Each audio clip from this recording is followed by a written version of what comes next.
Okay, everybody. Thank you. Thank you very much.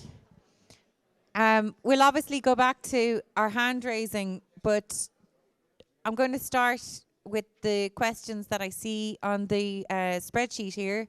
And we've got a question from table 6 for our panel, I think, which is very pertinent to starting off our conversations today. So if Felicity would like to. Hi, Felicity. And Connor has a microphone. Felicity, thank you.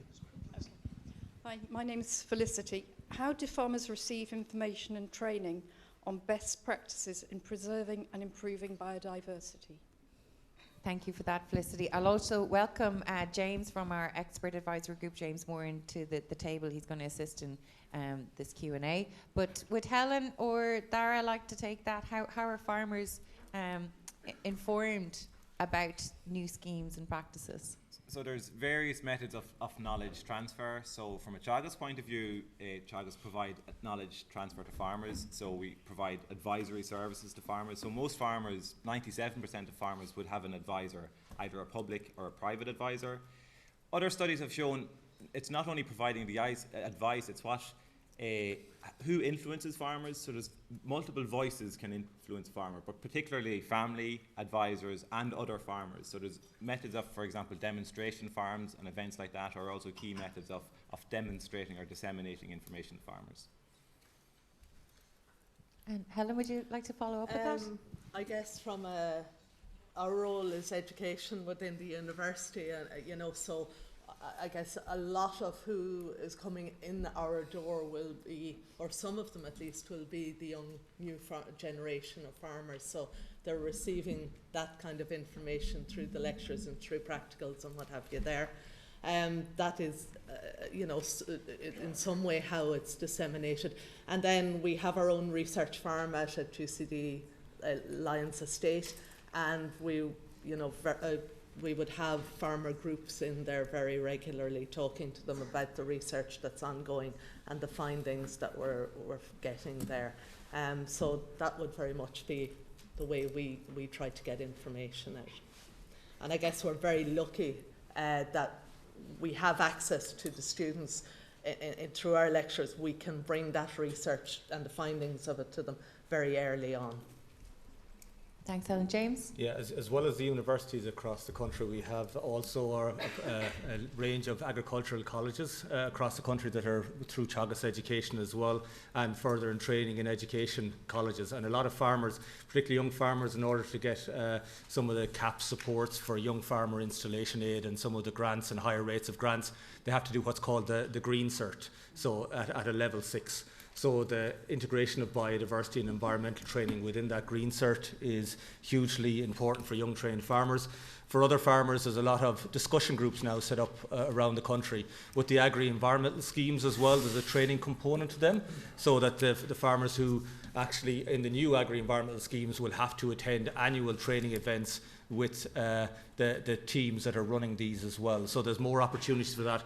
And in the afternoon, you're going to hear from Brendan Dunford, who's been an instigator of the Farming for Nature network, which has been key to actually trying to set up peer-to-peer learning among farmers. So I see an awful lot of work being done by Base Ireland as well on the tillage side in terms of training farmers on biodiversity, soil quality, regenerative agriculture as well. So there's a lot of initiatives that have started in this in the last while, but there needs to be change in the formal side of things to integrate more of the environmental practices into the syllabus on the Green Cert in our own universities. That myself and Helen, we both teach on agriculture programs as well, that this needs to be better integrated in our programmatic reviews.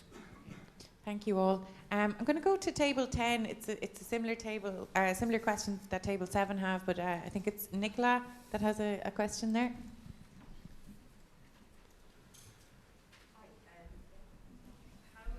Firstly, how difficult would it be to create a biodiversity landscape map, as was pointed out on the slides? How long would it take? How many people would actually be involved? Nicola, sorry, I don't think that's on. I'll check that again. Sorry, how difficult would it be to create a biodiversity landscape map? How long would it take and how many would need to be involved? It's something that seems to need to be done urgently, and it's not something we could wait a decade. And following on from that, then another question at the table was, does the scale of disappearance of hedgerows constitute a crisis that demands urgent attention? Thank you, table 10. Who wants to take it? Dara? Okay, I'll start. So, so the landscape map is critically important. So it's not that far away. An element of it is not that far away. They've been working on it. A number of different groups have been working on it for the last number of years, trying to get a quantity of habitats. So trying to map the quantity of habitats throughout the landscape. That's only an element of the importance of biodiversity mapping. We also need a better handle on the quality within those habitats. The second question in relation to the loss of hedgerows, well, loss of habitats in general is a crisis and is contributing then to the biodiversity emergency. And again, this goes back to our quantity and quality element and some of what Helen would have presented there. It's not only the loss of habitat in relation to our hedgerow quantity, it's also the loss of quality of these habitats, a quality of hedgerows because of over-management or under-management on occasion. And I suppose just to come in on that, there are regulations in place around hedgerow removal, so the EIA regulations with respect to agriculture, that if you do need to, or you do want to remove stretches of hedgerows, so physically remove them, you do have to apply to the National Parks and Wildlife Service and the Department of Agriculture, and then replace with, you know, like for like in another part of the farm. So it is not like farmers can go out and remove them and, you know, wholesale or anything like that. It's more concern about these are an ageing resource. A lot of them have gone in, I guess, since the late 1700s or so. So they're coming to the end of their lifespan and maybe haven't been managed in a way that would prolong that lifespan. They're still hugely important in terms of supporting biodiversity, even those tree lines of mature whitethorns, and they're still a hugely important store of carbon in our landscape. But we just need to make sure that we have young, vigorously growing hedgerows coming on as well, and that's supported, I guess, through the agri-environment schemes as well, the hedgerow planting within that. Sorry, hold on. We'll wait till get a microphone and a clarifying question. That's perfect. Hi, my name is Chris. I live near Kinsale. There's one of the farmers near us that's constantly knocking all the ditches. I'm just wondering, who can we contact to make sure he has permission to do it? And because one of my colleagues was trying to contact and they were being sent from post to pillar, I'm just wondering what agency is best to clarify if he has the permission. Well, I guess it would be a combination of the MPWS and the Department of Agriculture in that instance. And depending on the time of year, he doesn't need permission. That's under the legislation at the moment. If it's outside the bird nesting season, so if it's done... That's for cutting, but if he's removing He's removing it. Is he removing it, or is he just knocking them down? I'm going to drive this back because we're not to get embroiled into too close an example. And I think this comes back to what we had spoke about last week about enforcement of the rules, and it's probably something we can come back on. But if I can just go back, Chris, to the hedgerows question, because James wanted to address that. Just on the national land cover and monitoring of this, first of all, I was at meetings last Thursday. The new national land cover map at field scale will be released on the 1st of, or early in November. So we will have this quantity of land cover and different habitats around the country. It's been worked on by a project jointly by the Ordnance Survey Ireland and the EPA. The Ordnance Survey Ireland have also said in their aerial reconnaissance and aerial monitoring and flyovers they'll be doing over the next number of years, they're going to be putting new LiDAR technology on the aerial flies over us of this, so we'll have LiDAR imagery as well as this land cover data. So that will be available now.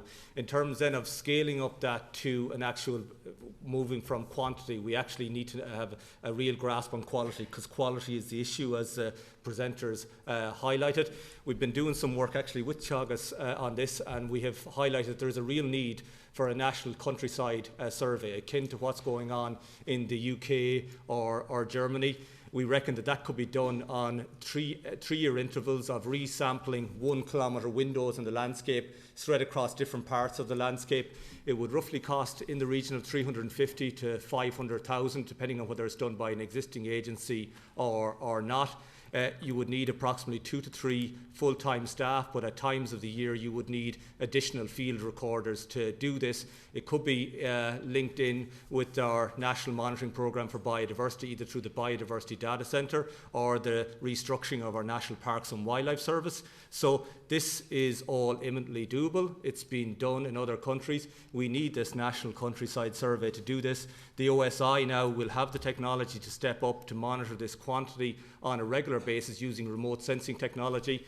We have flyovers from the Copernicus European Space Agency of satellites over Ireland every 7 days. We can use composite maps linking in with the Copernicus programme to do this. So, but it is the will and political will, and the investment needs to happen, and we need to know the answers.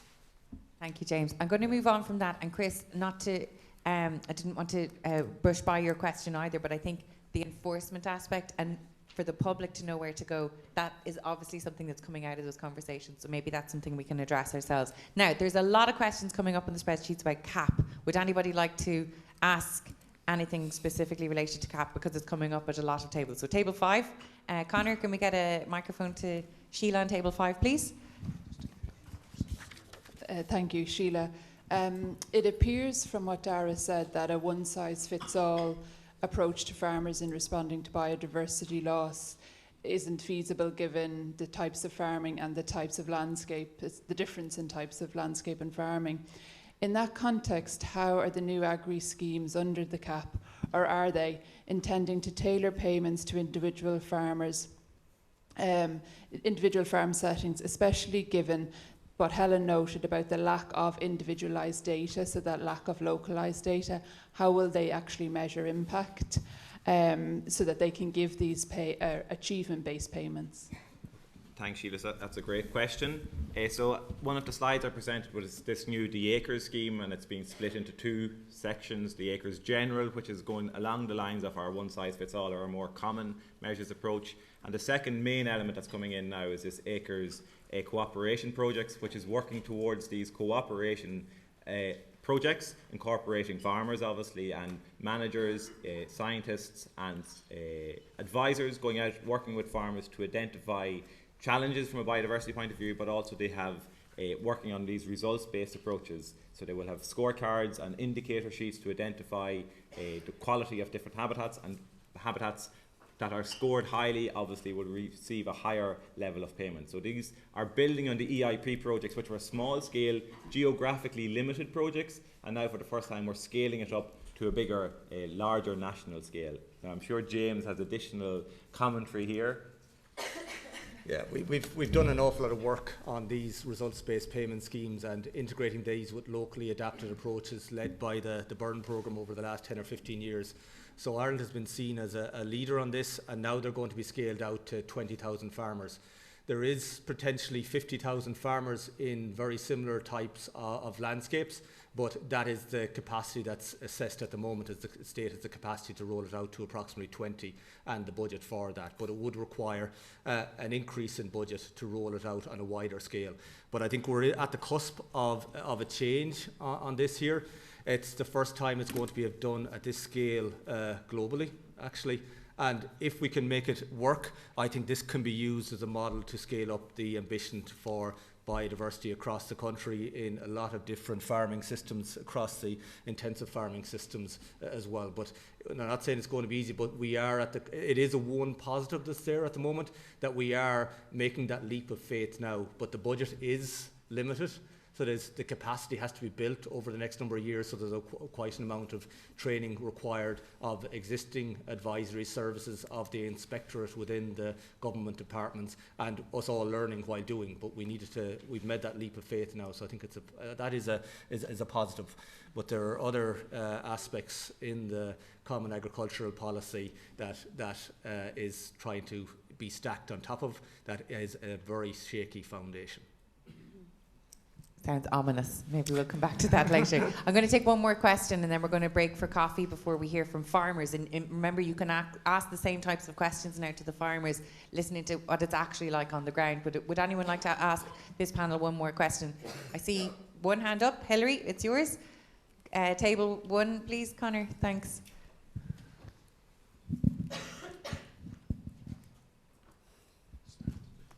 Thanks. Just in the context of this EU biodiversity strategy for 2030, which I just happened to come across during the week, they have very specific targets and numbered targets for 2030 for biodiversity. For example, one is to say that they want to grow organic farming from 8% to 25%. Now, I gather that's a strategy. It's not going to be an obligation.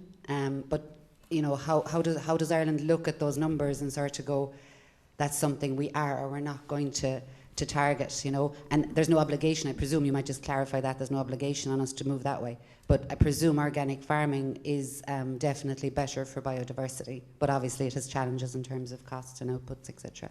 Thank you. So, well, organic farming has benefits in relation to soil biodiversity, but the same challenges that are associated with traditional farming in relation to loss of biodiversity is also associated with organic farming, so loss of habitats, for example, or loss of habitat quality. As you highlighted, the EU biodiversity strategy is a strategy and not a policy.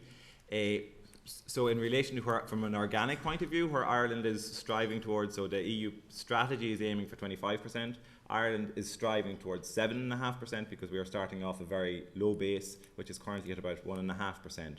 So that's the strategy that Ireland is pursuing. But again, some of the other elements in the EU biodiversity strategy are giving a roadmap forward for which environment and agricultural policy could follow. So, for example, in the EU biodiversity strategy, they set a target of 10% landscape features, and now the CAP is on that road working towards that, but they have set a target of 4%. So this is the EU biodiversity strategy is showing a way forward, and then CAP is coming behind that.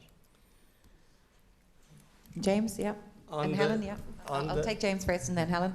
On the 10% space for nature in the biodiversity strategy, based on the figures that Helen has presented, on an Irish context, we have about 14% space for nature on Irish farms, but it does vary across farms. Some of the intensive ones would have less, some of the extensive ones could have 30-40%. So within our current eco schemes, we've aligned our CAP strategic plan with the biodiversity strategy and said we're going to aim for, as Darragh pointed out, 7% and 10%. But I've just seen the fine print over the last number of weeks, and hedgerows in Ireland, their average width is 2.7 metres when we measure them nationally in all the national surveys, right? Some of them are small box ones, 1 metre. Some of them are large canopies, tree lines that can be 10, 15 metres wide. In the actual space for nature, the calculations that farmers have been given at the moment, they've taken a multiplier for each metre of hedgerow, because we have the metres of hedgerows mapped. We don't have the width of them, obviously, for the country, so they had to come up with some multiplier. They've come up with a multiplier, a weighting of 5 and a conversion factor of 2.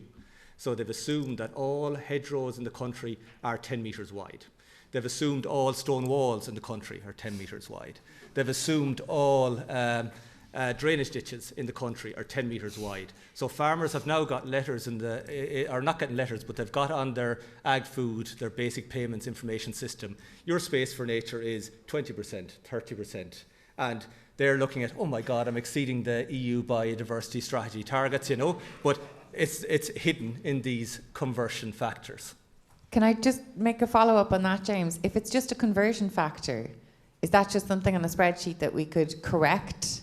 Or are we happy to make that assumption, to turn a line into a square? Well, it could be corrected in the morning, it is just a line on a spreadsheet, so the computer you just made this decision, we have some are 15 metres wide, we know in reality, the average is 2.7, but we want farmers to be able to get this money and reach these targets on paper because we've said 4 and 7 and 10 for getting the payments, So they've made a political decision to go with this 10-metre conversion. That can be switched in the morning on the computer system to 5, because no one has got letters on this, it's just been put on the ag food system.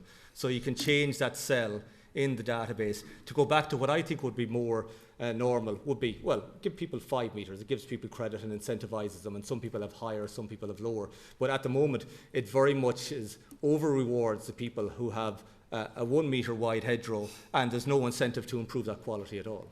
Because by default, it's the same as if someone has 10 metres. But it's a sleight of hand on a database. So this is what I don't want to be overly critical now. There's a lot of good things in the CAP. But It's very good when you can say the objectives. You have 9 objectives on sustainability that say they're going to meet 11 or contribute to 11 out of the International Sustainable Development Goals. That's translated into a number of articles. By the time it gets into the practice on the ground, you have other considerations, economic considerations taken into account. You have very low viability of farms. Most of their payments are dependent on this. And what do you do if a situation of farmers' payments are cut? Because up until recently, if you had more than a hedgerow that was more than 2 metres wide, you were penalised for having it. So up until the 31st of December 2022, if your hedgerow is over 2 or a boundary hedge is over 4 metres wide, you could be penalised by having that. But once it goes to the 1st of January 2023, at midnight, your hedgerows are all going to get 10 metres wider and you're going to be rewarded for it. Okay.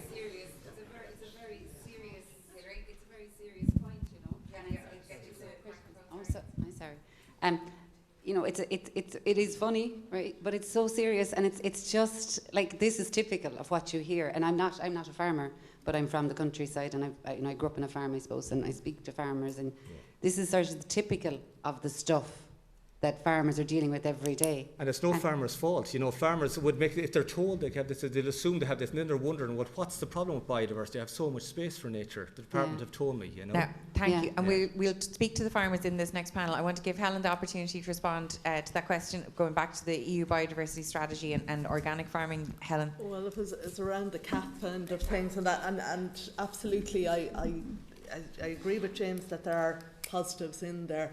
Even at 4% though, whether it's weighted or converted or whatever is done, I think that's a relatively unambitious target, given the kind of figures that we're seeing on farms for semi-natural habitat that are out there, you know. You know, on average 13% based on the kind of data we had, and I know there's variability there. So I think we could be a bit more ambitious than 4% on that. And secondly, I'd like to see something on the quality and something to enhance, you know, to enhance the equality of those remaining habitats on those farms, and to see that built into it. Great. Thank you very much. I think that's a great place to stop. I'm going to ask everyone to get the fastest coffee that is possible, so that we'll try and keep onto our timeline. And we're going to hear from the farmers on the ground in our next session. Thank you again to our speakers. Thank you for all the questions.